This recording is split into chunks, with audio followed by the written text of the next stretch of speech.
நான் முட்டை இல்லை, அதை தெரிந்து கொள்ளுங்கள் முதலில். பின்ன யார் நீ? நான் ஒரு தேவதூதன். போச்சுடா. பூமிக்கு வந்த என்னை பேராசை பூதம் என்றொரு பூதம் சந்தித்து தன்னை விடுவிக்க ஒரு புதையலை எடுக்கும்படி சொல்லியது. ஆஹா, இது நம்ம கதை மாதிரியே இருக்கே. நீங்க மேல சொல்லுங்க. பேராசையால் நானும் சாவிகளை தேடி போனேன். முதல் சாவியை காவல் காக்கும் முதல் திருடனின் ஆவி என்னை இப்படி அதிசய முட்டையாகும்படி சபித்து விட்டது. நீங்களும் புதையலை எடுக்க சாவியை தேடித்தான் போகிறீர்களா? ஆமா ஆமா, கவலையே படாதீங்க. நாங்களும் அந்த பூதத்துக்கிட்ட போயிட்டு சாபத்தை வாங்கிட்டு முட்டையா மாறிட்டு இங்க வரோம். அதுக்கப்புறம் எல்லாருமா சேர்ந்து கம்பெனியா ஆளலாம். ஓகேவா? வாங்க போலாம். டேய் சும்மா இருடா. உங்களை போல நாங்களும் புதையல் எடுக்க சாவியை தேடித்தான் போறோம். ஆனா அந்த புதையலை எடுத்து நாங்களே அனுபவிக்கணுங்கிறது எங்க நோக்கம் இல்ல. அதனால ஆவி சாபமிட்டாலும் அது எங்க கிட்ட பலிக்காது. ஆஹா, நல்ல நோக்கம். நீங்கள் புதையலை எடுத்தாலோ முதல் சாவியை எடுத்தாலோ எனக்கும் விமோசனம் கிடைத்தாலும் கிடைக்கும். போய் வெற்றியுடன் திரும்பி வாருங்கள். எனக்கு எதிர் திசையில் இருக்கும் வழியில் சென்றால் சாவி இருக்கும் இடம் வரும். ரொம்ப நன்றிங்க. அப்ப நாங்க வரோம்.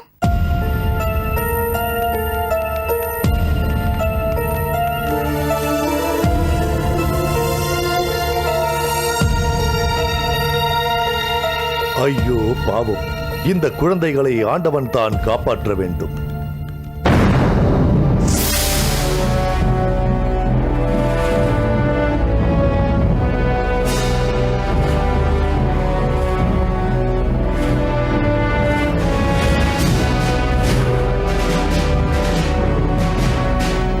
பேராசை பூதமே, இரக்கமில்லாத அரக்கனே, வெளியே வா.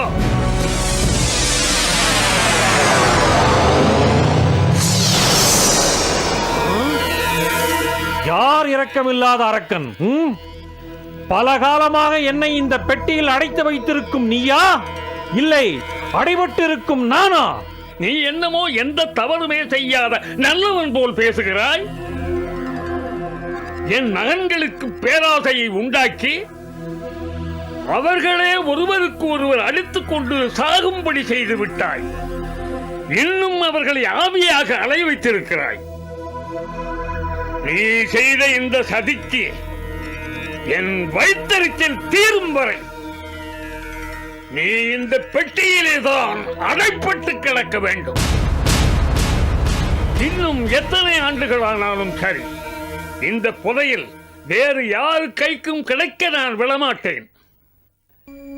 என் மகன்களுக்கு பயன்படாத இந்த புதையல் வேறு யாருக்கும் கிடைக்கவே கூடாது.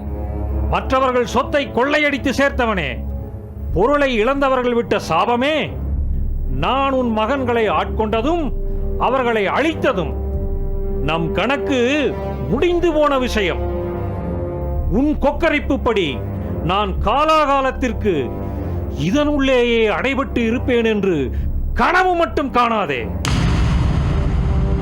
என்னை விடுவிக்க 4 சிறுவர்களை இங்கே பேராசை காட்டி வரவழைத்து விட்டேன்.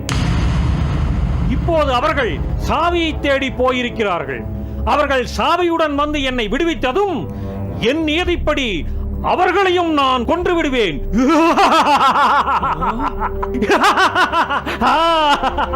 ஆசை காட்டி மோசம் செய்யும் அயோக்கியனே, இனி உன்னால் எந்த உயிரும் போகக்கூடாது. சாவிகள் கிடைத்தால்தானே சிறுவர்கள் வந்து உன்னை விடுவிப்பார்கள்.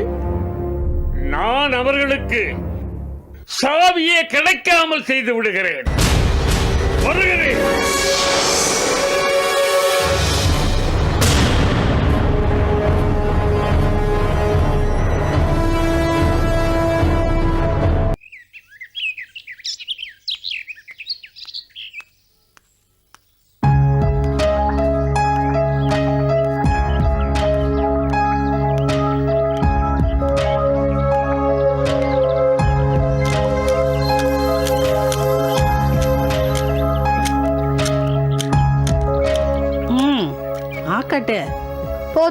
ஏன் வேண்டாங்கிற? போதும் பாட்டி, இந்த ஒரு வாய் மட்டும் சாப்பிடு. போதும். சாப்பிடுமா. போதும் பாட்டி. இதுதான் சரியான நேரம். நடிக்க வேண்டியதுதான். அம்மா, பாட்டி அங்க பாருங்க. என்னங்க அங்க பாருங்க, என்ன? யாரோ ஒரு பையன் மயக்கம் போட்டு கிடக்குறான். வாங்க.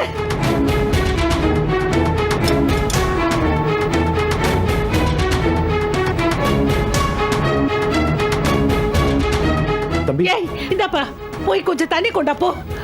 என்னப்பா இது, யார் வீட்டு பிள்ளையோ தெரியலையே. தம்பி, அடடே, இந்த பையனா? என்னங்க இந்த பையனை உங்களுக்கு தெரியுமா? தெரியும். நேத்து செத்து போன நம்ம மருமகனை தேடி வந்தான். அந்த மனுஷன் இறந்து போனது கூட தெரியாம ஒரு வருஷம் கழிச்சு வந்து அவரை பத்தி விசாரிக்கிறானே, இந்த பையன் யாருங்க? இவனுக்கு அவர்கிட்ட என்ன வேலையா? செத்து போனவனை கேட்கிறானேங்கிற கோபத்துல என்ன ஏதுன்னு கூட விசாரிக்காம திட்டி அனுப்பிட்டேன். இப்ப அவன் எந்திரிக்கட்டும், விசாரிப்போம். சரிங்க.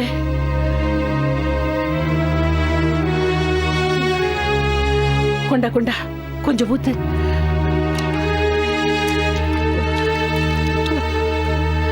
தம்பி எந்திரி.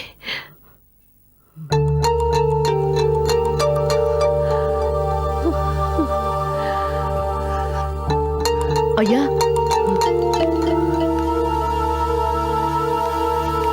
யாரப்பா நீ? நேத்தா வீட்டுக்கு வந்து உடையப்பா பத்தி கேட்ட, இன்னைக்கு நடு ரோட்ல மயக்கம் போட்டு விழுந்து கிடக்குற. ஆ? ஏப்பா, நான் தான் உடையப்பா இறந்து போய் ஒரு வருஷத்துக்கு மேலாச்சுன்னு சொன்னனே. நீ ஊரை பார்த்து போகாம இங்கேயே சுத்திட்டு இருக்கிற. இல்ல, நான் தெரியாம தான் கேக்குறேன். இறந்து போன உடையப்பா உங்கள்ட்ட ஏதாவது கடங்கடப்பட்டிருக்காரா? ஐயா மன்னிக்கணும். நீங்க ஏதோ அவர் மேல இருக்க கோபத்தை என் மேல காட்டுறீங்கன்னு நினைக்கிறேன். அதெல்லாம் இல்லப்பா. வாழ வேண்டிய வயசுல என் பொண்ணு இப்படி அறுத்து கட்டிட்டு நிக்கிறாளேங்கிறது தவிர அவர் மேல எங்களுக்கு எந்த கோபமும் இல்ல. அது சரி, நீ எதுக்காக அவரை தேடி வந்த? அத முதல்ல சொல்லு. ஆமா, என் பேர் மூசா, ஊரு சென்னை. 1.5 வருஷத்துக்கு முன்னாடி என் அப்பா அம்மா உடையப்பா கிட்ட சுவடி பார்க்க வந்தாங்க. அவங்க கிட்ட உடையப்பா இன்னும் கொஞ்ச நாள்ல உங்க குடும்பத்துல துர்மரணம் ஏற்படும்னு சொல்லிருக்காரு. அவர் சொன்ன மாதிரியே ஒரு விபத்துல என் அப்பா அம்மா 2 பேருமே இறந்துட்டாங்க. உடையப்பா சொன்னது கரெக்டா நடந்ததாலையும் எனக்கு அங்க வேற யாரும் இல்லாததாலையும் இங்க வந்து உடையப்பாவை பார்த்து அவருக்கு ஏதாவது கூட மாட உதவி செஞ்சுக்கிட்டு இங்கேயே இருந்துடலாம்னு வந்தேன். இங்க வந்த பிறகுதான் உடையப்பாவும் இறந்துட்டாருன்னு எனக்கு தெரிஞ்சது. இப்ப எனக்கு எங்க போறது என்ன பண்றதுன்னு எதுவுமே புரியலமா.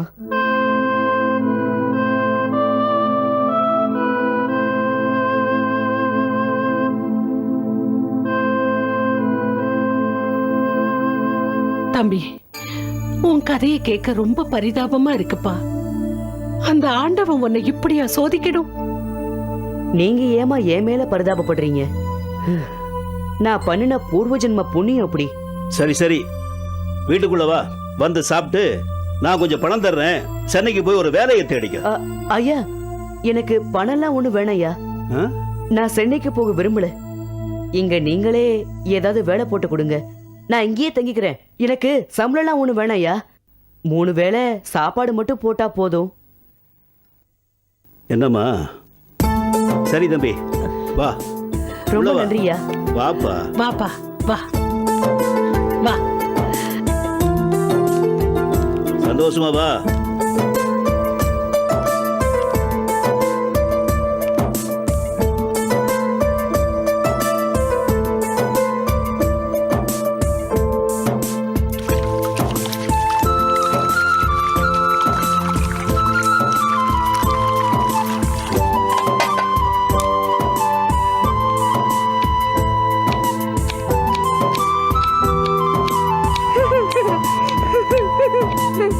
இங்கதான்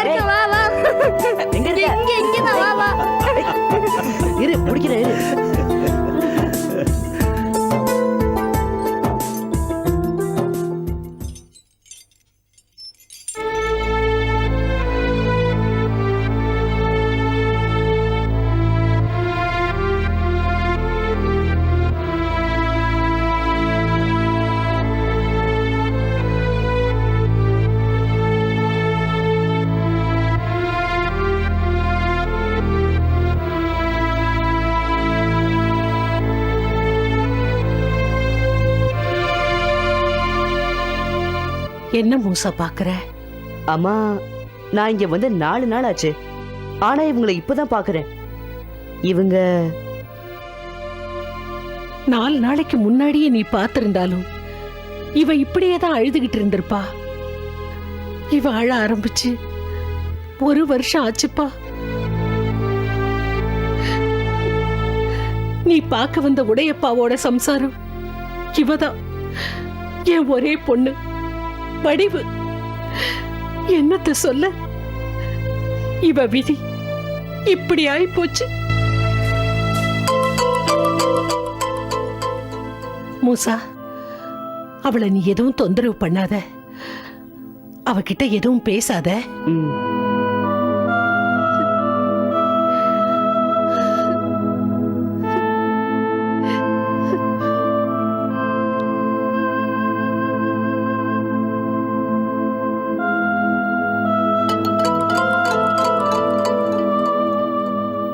எங்க அம்மா எப்பவும் இங்கே இப்படியே தான் அழுதுட்டு இருப்பாங்க.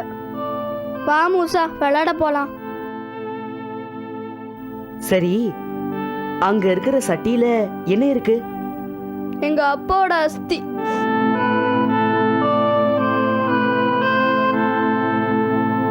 எங்க அம்மா அப்பா இன்னும் சாகலன்னு சொல்லிட்டு இருக்காங்க. ஆனா எங்க அப்பா உண்மையிலே செத்துட்டாங்க தெரியுமா? நாங்கெல்லாம் அழுதோம். எனக்கு மொட்டை கூட அடிச்சாங்க. 1 மாசமா நான் ஸ்கூலுக்கு போல தெரியுமா? சரி, வா போலாம்.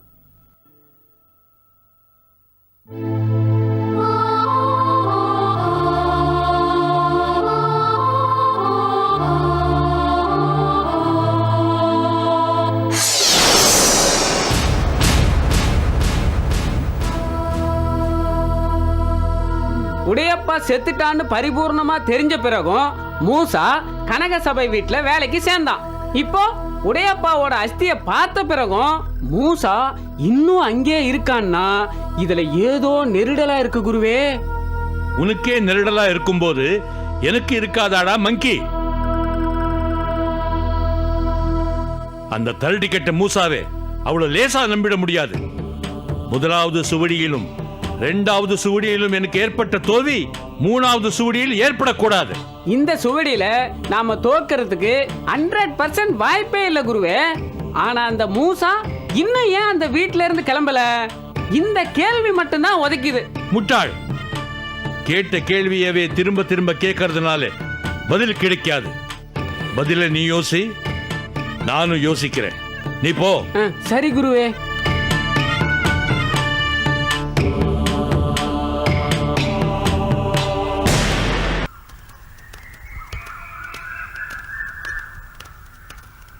அட கூமுட்டிங்களா, அந்த ராட்சச முட்டை சொன்னது கேட்காம நீங்க தான் முட்டையாகிறது இல்லாம என்னையும் முட்டையாக வைக்கிறீங்களே, இது நியாயமா?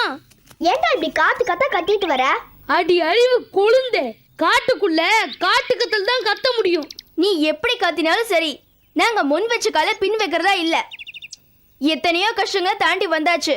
புதையல் எடுக்காம நாங்க இங்க இருந்து திரும்பி வர்றதா இல்ல. அதுதான் முடியாது. ஆமா.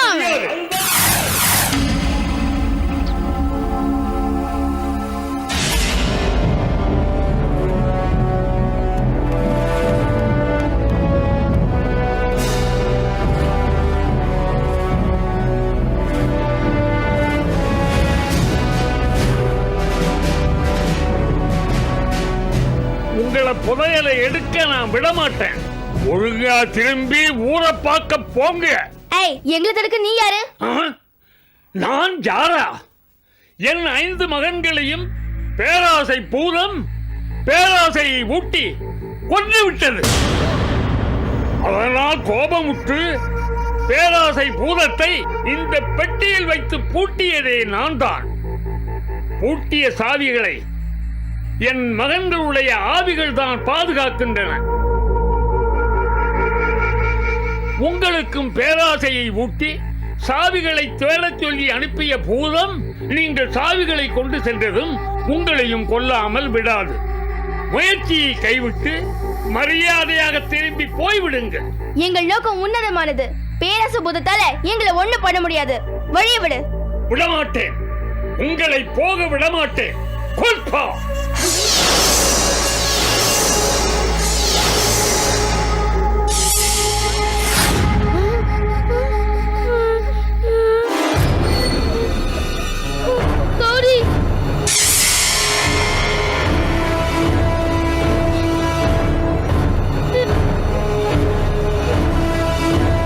கௌரி பெண்ணே, திரும்பி போகிறோம் என்று உத்தரவாதம் கொடு. நான் இவர்களை விட்டு விடுகிறேன். முடியாது.